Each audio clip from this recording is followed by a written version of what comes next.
ถ้าหัวใจน้องยังไม่แน่ รู้ไหมใจพี่อ่อนแอเป็นโรคแพ้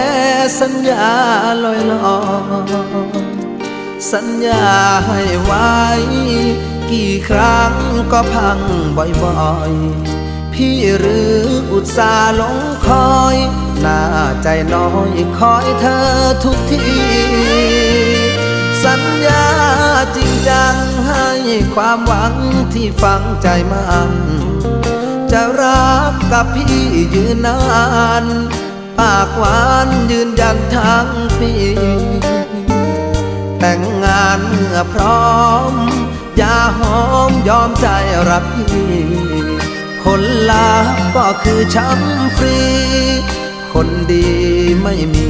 สัจจาสัญญาเอ่ยมาแล้วก็ลาจากเหลือไว้เพียงซากกาบคำหวานบั่นทอนชีวา